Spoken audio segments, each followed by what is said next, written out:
Você estaria bem com seus pilotos experimentando na cabine de comando? Talvez experimentando coisas incomuns ou verificando o real funcionamento dos sistemas da aeronave? Bem, acontece que isso realmente ocorre, e neste vídeo vou mostrar por que nem sempre pode ser uma boa ideia. Tráfego. Fique ligado. Em 28 de março de 2017, uma equipe da Air France preparava-se para operar seu último voo do dia, partindo do aeroporto Paris-Charles de Gaulle, em Paris. O tempo estava geralmente limpo, com apenas alguns ventos leves, e o próximo voo iria levá-los para Zurique, na Suíça, onde então terminariam o dia com uma agradável parada noturna. A tripulação tinha 2 pilotos e 3 comissários de bordo. Enquanto a tripulação recebia os passageiros, os pilotos iniciaram os preparativos para uma decolagem em rota, como já tinham feito várias vezes naquele dia. O capitão tinha 51 anos e voava pela Air France desde 1999. Ele acumulou 9.500 horas de tempo total e assumiu o comando da família Airbus A300 e 20 em 2008, o que significava que ele agora tinha cerca de 6.700 horas de voo nele. Seu colega, o primeiro oficial, tinha 36 anos, trabalhava na Air France desde 2008, onde iniciou diretamente no Airbus A300 e 20. Sua experiência total era de aproximadamente 5.500 horas, sendo quase todas voadas na mesma família de aeronaves, o Airbus A320. Isso indicava que os 2 pilotos tinham vasta experiência e conforto com esse tipo de aeronave. Mas estar confortável nem sempre significa saber tudo, como veremos em breve. Outro detalhe importante é que esses 2 pilotos voaram muito juntos e eram ótimos amigos. Eles até mesmo disseram ao departamento de escalação da Air France que preferiam voar juntos sempre que possível. Como isso era aceitável para a companhia aérea, a escalação fez o possível para acomodar a situação. Menciono isso por um aspecto interessante do gestão de relacionamento com o cliente sobre as amizades na cabine de comando. Veja, ser muito familiarizado com alguém tem consequências positivas e negativas quando se trata de um ambiente hierárquico. Pode ser super positivo, porque os pilotos se conhecem e sabem como reagirão a várias situações de maneira muito íntima. Além disso, é provável que a parte operacional do trabalho funcione de maneira bem suave. Os pilotos apreciam a companhia mútua e se esforçam para proporcionar um bom dia uns aos outros. Mas o lado negativo é um desgaste do gradiente de autoridade, que é necessário em um cockpit, especialmente quando as coisas começam a dar errado. Você provavelmente já se encontrou nessa situação, estando com um amigo onde você sabe que ele está fazendo algo um pouco errado. Mas você realmente não quer se manifestar, porque isso estragaria o clima e poderia afetar a amizade. Então, em uma situação onde você é o gerente ou o capitão, neste caso, ser amigo próximo do subordinado pode levar a algumas situações bastante constrangedoras. Agora, dito isso, eu absolutamente amei voar, junto com quase todos os meus colegas.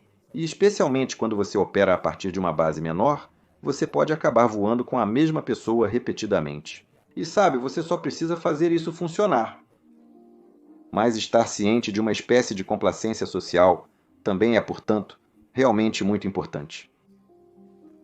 Quando os pilotos terminavam de preparar o cockpit, o tempo já havia passado. Às 21 horas no horário local, já estava completamente escuro lá fora. As últimas informações de desempenho indicam que haveria apenas 35 passageiros a bordo. Isso significava que o Airbus A318 deles estaria muito leve. Agora, embora isso possa parecer uma coisa boa do ponto de vista de desempenho, na verdade também vem com algumas complicações. Essas aeronaves são construídas para serem pilotadas, com um peso correspondente a uma carga de passageiros quase completa. Isso significa que uma aeronave quase vazia se sentirá um pouco mais instável e propensa à turbulência. As velocidades de decolagem também serão menores, e a combinação disso com menos inércia geral também tornará mais fácil entrar em oscilações induzidas pelo piloto, onde as entradas do piloto são maiores do que precisam ser e, portanto, causa balanço desnecessário e turbulência percebida. Isso é verdade no Boeing 737 que eu piloto, mas provavelmente menos no Airbus, que possui controles avançados de FBW. Isso deve ser capaz de sentir e lidar com esse tipo de coisa. Mas uma coisa que é definitivamente a mesma tanto no Airbus quanto no Boeing é o efeito dos excessos de empuxo do motor a que uma aeronave mais leve estará sujeita. Você vê, obviamente, os motores são projetados para gerar empuxo suficiente para acelerar a aeronave na decolagem, mesmo com o peso máximo. Isso significa que haverá mais empuxo de decolagem disponível se a aeronave estiver quase vazia. Então por que isso seria um problema? Empuxo extra não é uma coisa boa? Bem, novamente é e não é. De um ponto de vista de desempenho puro, definitivamente pode ser em termos de distância de decolagem, desempenho de subida, etc., mas em termos de manuseio, não tanto. Isso ocorre porque, geralmente, uma aeronave nesta categoria busca subir com velocidade próxima a V2, que é a velocidade segura de subida com falha do motor, mais 10. Com ambos os motores em funcionamento, essas velocidades proporcionarão à aeronave um bom desempenho de subida e baixo ruído. E é, portanto, também o que os diretores de voo nas telas de voo primárias do piloto estarão mostrando a eles em circunstâncias normais. A relação empuxo-peso da aeronave resultará em uma atitude de arfagem de cerca de 15 a 18 graus após a decolagem, o que dará aproximadamente essas velocidades. E é, portanto, também para o que os pilotos estão acostumados a arfar.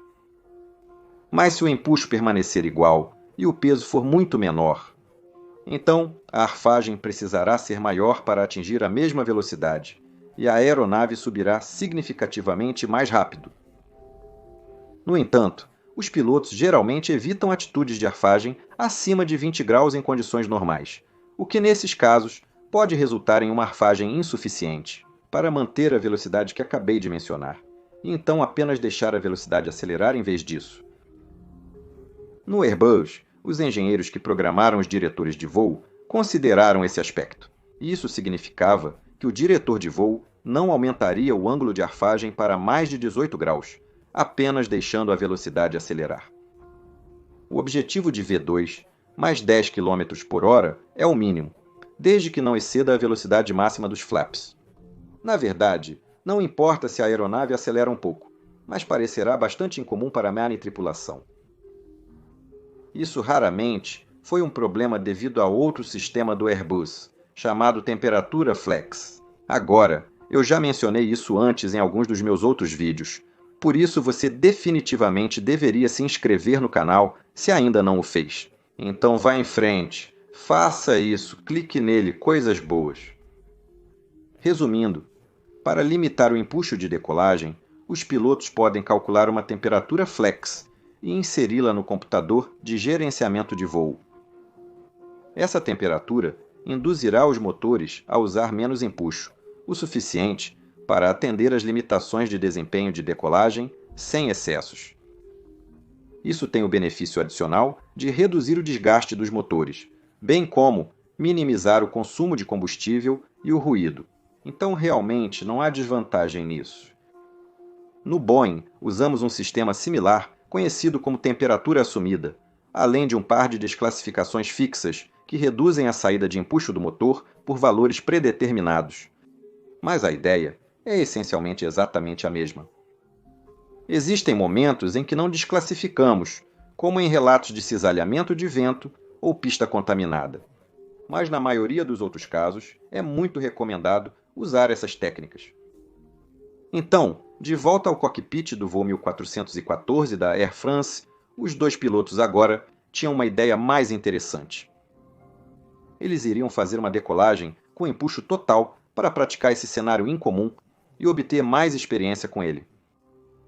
E também, estou supondo, pois é muito divertido, uma aeronave leve com empuxo total acelera como um carro de corrida, o que a maioria de nós, pilotos, realmente gosta.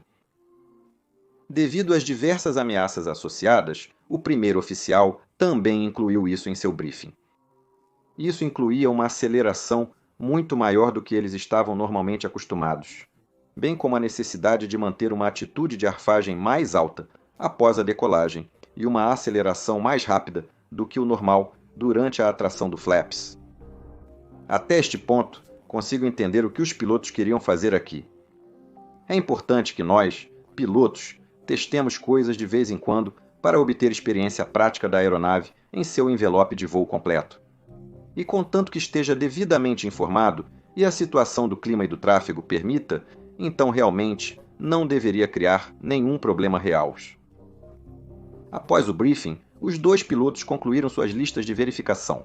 A tripulação da cabine fechou as portas e logo a aeronave foi recuada de seu portão e começou a taxiar em direção à sua partida da pista.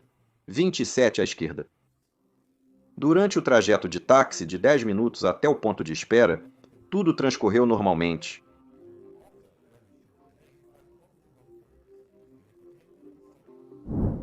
A parte inicial da decolagem procedeu completamente normal, e os primeiros oficiais logo rotacionaram e começaram a arfar para manter a velocidade normal. Mas como eu expliquei antes, eles agora voavam com muito mais empuxo do que necessário. Então, ele logo se encontrou tendo que arfar mais do que normalmente faria. O diretor de voo parou de indicar mais alto aos 18 graus, pelo motivo que eu expliquei antes. Mas com essa arfagem, a velocidade seguia crescendo. Então, o primeiro oficial continuou a arfar para cima fora de seu diretor de voo, para manter a velocidade de V2 mais 10, a qual ele estava habituado. 5 segundos após a decolagem, a arfagem estava em 19,7 graus e a velocidade atingiu 147 nós. Isso é mais rápido do que a velocidade desejada, mas ainda dentro do envelope de velocidade normal e longe da velocidade máxima para os flaps. Mas o primeiro oficial continuou a aumentar a arfagem. 6 segundos depois, a altitude atingiu 24,6 graus, com o 11,7 graus. Aumente a arfagem no manche lateral. Aqui, outra característica do sistema FBW do Airbus entrou em ação. Como mencionado, os pilotos raramente permitem que suas aeronaves arfem mais de 20 graus durante operações normais, e qualquer arfagem acima de 25 graus fazia parte da definição de uma perturbação na aeronave, exigindo que a tripulação executasse um procedimento de recuperação. Atualmente, essa definição foi atualizada para incluir também a intenção, mas as antigas definições estão profundamente enraizadas na maioria dos pilotos experientes. Devido a isso, a Airbus também implementou um protocolo de proteção de nariz para cima, que limita os ângulos de arfagem que um piloto pode selecionar, dependendo da configuração atual da aeronave. Como os flaps ainda estavam estendidos, a aeronave agora arfava alto o suficiente para ativar a proteção, o que fez os diretores de voo desaparecerem. Mas isso não impediu o primeiro oficial de continuar a puxar o manche para cima. E isso ativou mais um sistema de proteção da Airbus, um sistema que você pode ter ouvido falar antes, mas provavelmente não neste contexto específico. O Airbus possui um sistema chamado proteção Alpha Floor, utilizado para evitar que a aeronave ultrapasse determinados ângulos de ataque elevados. O ângulo de ataque é o ângulo entre a linha da corda da asa e o ar que se aproxima. É esse ângulo que decide quando uma asa entra em stall, ou seja, quando ela para de criar sustentação efetivamente. O recurso de proteção Alpha Floor é programado para ajudar a impedir que os pilotos sequer se aproximem desse ângulo crítico de ataque, limitando-o a 9 pontos, 5 graus na configuração 0, 15 graus na configuração 1 e 2, na qual eles estavam agora, e assim por diante. Esse ângulo de ativação também é conhecido como Alpha Prot. No momento, a aeronave estava distante desse ângulo de ataque. Mas como se verifica, também existe outro critério para a ativação da proteção do piso alfa. Acontece que se o manche do piloto for desviado para mais de 14 graus para trás. E uma das duas proteções, atitude de nariz para cima ou ângulo de ataque, também está ativa. O Alpha Floor também será ativado. Como esses critérios foram atendidos, devido à alta atitude do nariz e à entrada do manche para trás, a aeronave entrou brevemente na proteção do Alpha Floor. Isso teria sido exibido aos pilotos principalmente por um anúncio no modo de voo em seu display principal. O aumento da arfagem teria sido interrompido no valor atual até que uma entrada adicional de nariz para cima fosse feita. E o empuxo teria entrado em modo toga completo, com o bloqueio toga mostrado no FMA. Neste caso, a proteção do piso alfa foi ativada por apenas meio segundo, então os pilotos provavelmente não a viram, mas o bloqueio toga permaneceria ativo até que os pilotos o desativassem. O Autotrust selecionou subida, empuxo e o reativou. Neste caso, o empuxo já estava em toga, pois os pilotos decolaram com empuxo total. E isso significava que não haveria nenhuma mudança notável no empuxo. Então, é provável que a súbita indicação de bloqueio toga foi a única pista que os pilotos tiveram sobre o que agora havia acontecido com eles. Cerca de 13 segundos após a ativação do Alpha Floor, o primeiro oficial desativou o Autotrust usando os interruptores nas alavancas de empuxo. E 8 segundos depois, ele o reativou. Usando-lhe o botão no escudo anti-reflexo, junto com o movimento das alavancas de empuxo para o entalhe de subida, o sistema foi reiniciado. Os pilotos então aceleraram a aeronave, retraíram os flaps conforme o cronograma e continuaram a subida ao nível de cruzeiro sem mais incidentes. Mas ambos sabiam que a má ativação do bloqueio de empuxo não tinha sido normal e provavelmente discutiram o motivo disso ter acontecido enquanto continuavam o voo. De qualquer forma, o resto do voo seguiu sem problemas. Como essa era uma etapa curta, é improvável que eles tivessem tempo para consultar manuais ou dar a isso pensamentos detalhados. O primeiro oficial começou a preparar a aeronave para a aproximação, 1 hora e 1 minuto após a decolagem. O voo Air France 1414 pousou em segurança na pista 06 de Zurich e taxiou para o terminal. Claro, o incidente não foi um grande problema. Um sistema foi ativado e gerou indicações estranhas para o piloto, mas a segurança do voo nunca esteve realmente em risco. Isso tudo está correto, mas para qualquer piloto que se preze, eles nunca ficariam felizes com a aeronave fazendo algo que eles simplesmente não entendem. Parte do nosso trabalho é sempre manter a consciência situacional, que inclui tudo, incluindo a consciência situacional técnica. Então esses dois pilotos agora realmente queriam descobrir o que era que eles tinham experimentado de qualquer maneira. Depois que eles desligaram a aeronave no estande na Síria e todos os passageiros desembarcaram, o primeiro oficial recebeu uma ligação do controle de operações da Air France, questionando se ele estaria disposto a realizar um voo de traslado. 2 dias depois, entre Toulouse e Paris. Um voo de traslado é quando uma aeronave vazia é movida sem passageiros entre aeroportos. E dado que isso foi de Toulouse, a casa da Airbus provavelmente foi após algum tipo de manutenção, mas o relatório final não especificou isso. O primeiro oficial concordou, mas também perguntou se a empresa já havia selecionado um capitão para o voo, e quando o controlador de operações disse que não. Ele perguntou ao seu amigo, o capitão, se ele teria interesse em realizar esse voo com ele. O capitão concordou. Então, o primeiro oficial sugeriu isso às operações, que também aprovaram a ideia. Isso significava que a mesma tripulação voaria junta novamente com uma aeronave vazia 2 dias depois. Agora, imagino que alguns de vocês já saibam aonde isso vai chegar, mas eu só quero parar aqui e explicar como nós, pilotos, devemos solucionar problemas técnicos complicados se nos depararmos com eles. Primeiro, temos nossos manuais e, ao consultá-los, geralmente resolvemos cerca de 90% de todas as dúvidas que temos. Neste caso, eles provavelmente também tinham bolsas de voo eletrônicas, isto é, tabletes, com todos os seus manuais e gráficos em formatos digitais. Portanto, uma busca por bloqueio de empuxo no FCOM teria fornecido as condições para essa mensagem aparecer em seu FMA. E então, eles poderiam deduzir a razão do combustível por trás disso. Se isso falhasse, a maioria das companhias aéreas também tem canais de suporte técnico para os pilotos enviarem perguntas.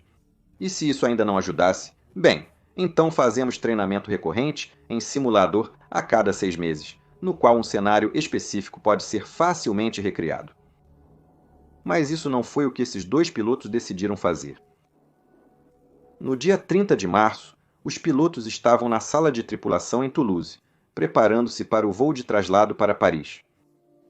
O tempo estava novamente agradável, com poucas nuvens a 10.000 pés, e não havia problemas técnicos registrados na aeronave. Desta vez, eles estariam voando um belo Airbus A300 e 21, uma aeronave significativamente maior do que o pequeno Airbus A300 e 18 que haviam voado nos dias anteriores. Agora, pilotos com classificações de tipo no Airbus A320 podem voar em todas essas variantes dentro do escopo dessa mesma classificação de tipo. Como a Airbus utiliza a tecnologia FBW em seus controles de voo, todas as suas aeronaves são operadas de forma muito similar. Mas ainda existem algumas diferenças. Por exemplo, como o Airbus A321 é significativamente mais longo que o A300 e 18, ele apresenta um risco maior de batida de cauda durante a rotação. Quando os pilotos saíram para uma aeronave e verificaram seu status técnico, o capitão, que agora seria o piloto em comando, informou ao primeiro oficial sobre isso e disse que limitariam a rotação inicial a 7,5 graus. Mas ele também acrescentou que essa seria a chance que eles tinham de tentar recriar aquela estranha indicação que eles haviam experimentado no voo anterior. Então, para fazer isso, ele decidiu que eles deveriam também executar novamente uma decolagem com empuxo total, desta vez com uma aeronave completamente vazia. Do ponto de vista procedural, não há diferenças para nós pilotos entre um voo de ferry e um voo de passageiros normal. Há etapas extras a serem realizadas. Como não há tripulação de cabine a bordo, os pilotos precisarão fechar e armar as portas, por exemplo. Também precisamos garantir a segurança das cozinhas para evitar que carrinhos disparem pelos corredores durante o pouso, o que de fato ocorreu. Contudo, os procedimentos e regras continuam iguais. Apesar disso, a atmosfera na cabine de comando pode ficar bem mais descontraída nessas situações, e não é incomum que os pilotos possam experimentar um pouco mais quando não há passageiros por perto, cujo conforto precisa ser levado em consideração. Um exemplo trágico disso ocorreu no voo 3701 da Pinnacle Airlines que já abordei neste canal. Se quiser ver o próximo, vou linkar no final deste vídeo. De qualquer forma, os pilotos logo concluíram seu pré-voo e, portanto, começaram a taxiar em direção ao ponto de espera para a pista. 14:50 agora com indicativo Air France 372, Victor. Após completar a lista de verificação pré-decolagem, o primeiro oficial informou à torre de Toulouse que estavam prontos. Foram então liberados para decolar na pista 14L, com ventos leves relatados. Às 17h52, o capitão posicionou a aeronave, estabilizou os motores e moveu as duas alavancas de empuxo para a posição toga detente. E isso fez com que uma aeronave totalmente vazia pulasse em ação e acelerasse rapidamente pela pista. O capitão rotacionou cuidadosamente, mesmo que com esse peso e empuxo seria difícil atingir a cauda. Mas ele continuou a arremessar para cima, como seu colega fizera 2 dias antes. Inicialmente, ele arremessou para 17 graus, mas a aeronave continuou acelerando para cerca de 160 nós. Ele continuou puxando o manche até que a aeronave subiu 24 graus, com a deflexão do manche ultrapassando 14 graus. Isso fez com que a aeronave ativasse novamente a proteção do piso alfa, enquanto subia por volta de 228,8 metros, e os motores também voltaram a entrar em bloqueio toga. Desta vez, os pilotos perceberam a ativação, mesmo que por menos de 1 segundo. Eles foram mais rápidos em desengatar e reengatar o acelerador externo. A aeronave continuou subindo, como se nada houvesse acontecido, rumo à sua autorização inicial para o nível de voo 100. Até agora, você pode não achar que isso foi tão ruim. Por si só, concordo que a aeronave nunca esteve em perigo real aqui. Mas a proteção do piso alfa foi adicionada à aeronave por um motivo, e não é trabalho do piloto tentar propositalmente colocar a aeronave em situações onde suas proteções são ativadas. Sim, há valor em pilotar manualmente a aeronave para ver onde estão as margens e aproveitá-las ao máximo, se uma situação colocar os direitos que a requerem. Mas é por isso que temos simuladores, não uma aeronave de 70 milhões. Outro ponto importante é que quando os pilotos operam suas aeronaves fora da zona de conforto e dos procedimentos normais, pode haver consequências não intencionais, e a situação pode escalar rapidamente além do que foi inicialmente pretendido. E o que aconteceu a seguir neste voo é um ótimo exemplo disso. A aeronave apenas continuou a subir e logo recebeu autorização para continuar até nível de voo 140. Ao se aproximarem do nível de voo 100, o primeiro oficial contatou o próximo controle e informou sua autorização atual. Em seguida, o novo controlador disse para continuarem a subida até o nível de voo 190 e manterem-se lá. Geralmente, há 250 nós abaixo do nível de voo 100 na maior parte da Europa. Mesmo com exceções, todos nós tendemos a aplicar essa velocidade máxima para melhorar nossa visibilidade do tráfego menor ao redor e facilitar um pouco a vida do controlador de tráfego aéreo. Acima do nível de voo 100, no entanto, geralmente não há restrições de velocidade, então acima desse nível sempre aceleramos para a nossa economia. Velocidade de subida, que varia com o peso, mas tende a estar na região de 280 a 300 nós ou mais, dependendo da aeronave. Essa aceleração geralmente ocorre por uma leve redução da velocidade de subida em favor da aceleração, mas raramente paramos completamente a subida. Normalmente, descemos a uma taxa de 500 a 800 pés por minuto, aproximadamente. Mas isso não foi o que o controlador de Mérignac viu essa aeronave fazer em sua tela de radar. O voo 372, Victor pareceu nivelar temporariamente no nível de voo 100, e então sua velocidade aumentou rapidamente para 350 nós, conforme indicado. O controlador contatou a aeronave e perguntou: Air France 372. Victor, qual a sua altitude atual? E o primeiro oficial respondeu: nível de voo 100. Air France 372, Victor. O controlador então continuou com: você nivelou ou não? O controlador conta conosco para subir ou descer continuamente, então esses pilotos precisariam de autorização para nivelar. Mas o primeiro oficial respondeu: não, nós aceleramos a tipo nível 100. Air France 372. Victor, estamos subindo. E segundos depois, a tendência de velocidade da aeronave começou a reverter e foi substituída por uma taxa de subida absolutamente insana, disparando com mais de 15 mil pés por minuto. Agora, não há outra palavra para o que os pilotos estavam fazendo aqui, além de brincar. Uma aeronave pode armazenar sua energia de 3 maneiras diferentes, sendo a mais óbvia, quimicamente, em seu combustível. E é isso que normalmente usamos para nos levar de A a B, mas as outras 2 maneiras são em energia potencial altitude ou energia cinética velocidade. Essas 2 formas de energia são praticamente intercambiáveis, ou seja, uma pode ser trocada pela outra. E isso é algo que nós, instrutores, gastamos muito tempo mostrando aos novos pilotos, especialmente durante o planejamento de descida.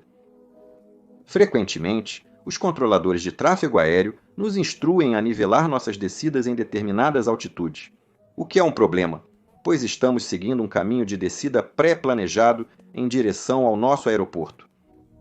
Mas, se continuarmos a desacelerar enquanto esperamos a autorização para descer, podemos instruir a aeronave a usar a próxima descida para retomar a velocidade anterior, assim que autorizados. E ao fazer isso, acabaremos trocando energia potencial por energia cinética e terminaremos quase exatamente no mesmo caminho. Como eu disse, isso requer um pouco de explicação, mas o que esses pilotos estavam fazendo agora era completamente o oposto disso. Eles intencionalmente mantiveram um nível de voo 100, porém com empuxo em modo de subida, fazendo com que a aeronave acelerasse rapidamente. Eles então permitiram que a aceleração fosse até a velocidade máxima certificada da aeronave de 350 nós, antes de selecionar a subida aberta e uma nova velocidade de 220 nós. O resultado disso foi que a aeronave começou a levantar o nariz e subiu o mais rápido que pôde para desacelerar novamente, aqueles 130 nós que os pilotos haviam solicitado, trocando energia cinética por potencial.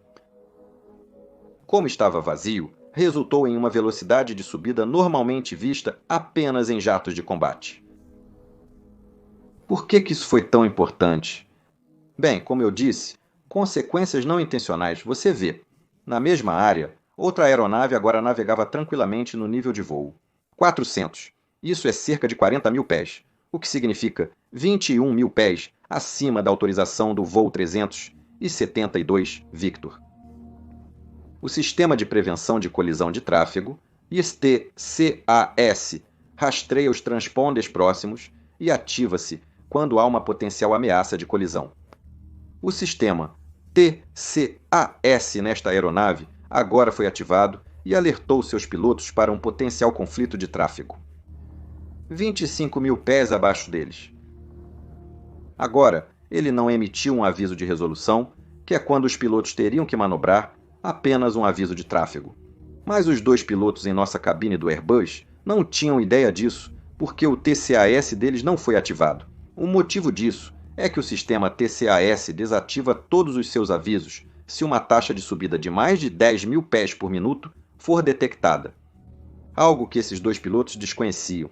Agora, eu tenho procurado pela explicação por trás dessa característica, e o melhor que consegui encontrar é que o sistema TCAS sabe que uma subida com mais de 10 mil pés por minuto não é normal nem sustentável, e que, portanto, deve ser devido a algum tipo de emergência ou à fase inicial de decolagem com uma aeronave extremamente leve. E em nenhum desses cenários, os pilotos devem ser incomodados com ainda mais avisos. Agora, pode haver mais explicações técnicas por trás disso, e se você tiver uma, por favor me informe nos comentários aqui embaixo, e não se esqueça de curtir e se inscrever enquanto estiver por lá.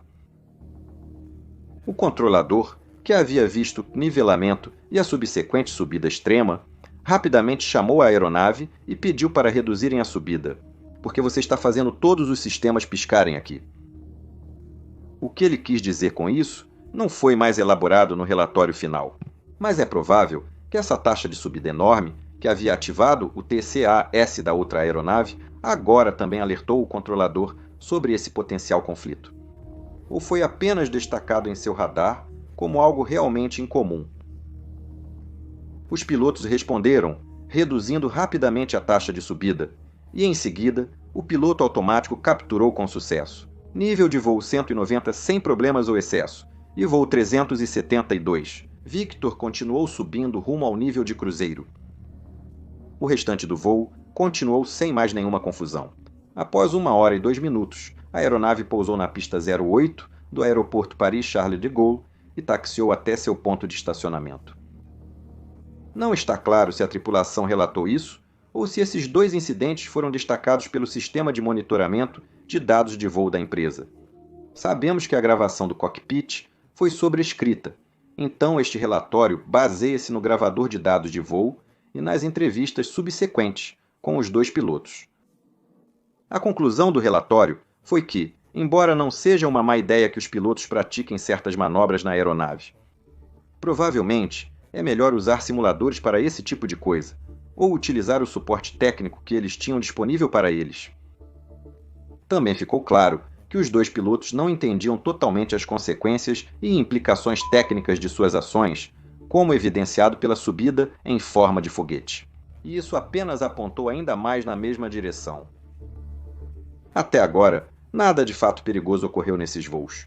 Mas se a mesma coisa tivesse acontecido em uma área com tráfego mais denso, o resultado poderia ter sido muito diferente. E um relatório posterior da Agência Francesa de Investigação de Acidentes Aéreos sobre um incidente diferente da Air France realmente usou este relatório como um exemplo de pilotos não seguindo os procedimentos operacionais padrão. Agora, eu adoro cobrir incidentes como este porque há muito a aprender com eles ao mesmo tempo em que ninguém se machuca no processo. Eu, pessoalmente, Queria destacar esses dois incidentes, porque um comportamento semelhante já aconteceu antes, com consequências muito piores. E se você quer ver o quão ruim ficou, então confira este vídeo agora. Para ver meu próximo vídeo antes de todos, possivelmente ainda hoje, use este código QR ou acesse patreon.com. Junte-se ao Mentor Pilot. Adoraria ver você no meu próximo encontro no Patreon. Sou Peter Hornfeld. Você está assistindo Mentor Pilot. Tenha um dia fantástico e te vejo na próxima. Tchau!